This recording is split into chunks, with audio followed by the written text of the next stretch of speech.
There's a reason I've become a fanatical meal planner. I am always looking to save time and I'm always looking to save money. So before I ever set foot in a store, I make my plan for the week. And I start with thinking about how much I want to spend. What's my budget?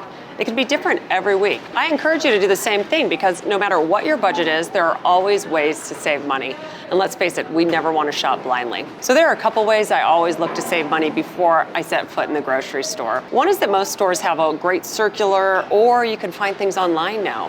When I shop here at Whole Foods, I always go to the app first because they have all of these Prime member deals, if you're a Prime member, where you save 10% off sale items, and they just show me everything that's going to be on sale in the store before I walk in.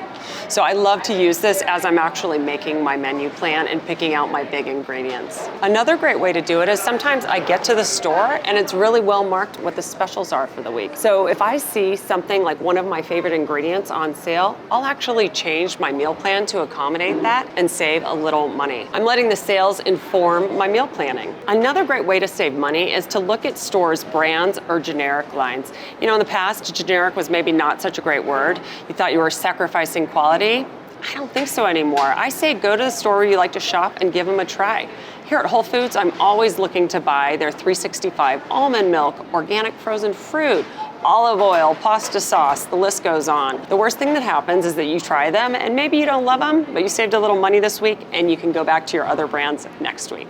One more great tip is that I am always looking to double up on recipes to help me save time in the kitchen and money. So let's say I find one of my favorite ingredients on sale, something like grass-fed ground beef. I'll buy twice as much as I need, come home and make a double batch. I'll have something great for my family to eat this week.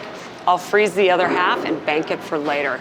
Such a great way to save time and money. Lastly, I go so far, now that I've done this a lot, is that I write the price of each ingredient when I make my grocery list because I've practiced a lot and I've committed to understanding what my favorite items cost. And don't worry about it. It might not be great the first time. You might overspend, you might underspend. But as you commit to understanding what your favorite items cost, you'll find it becomes easier and easier to come in on budget. What I like to say is I plan my work and I work my plan.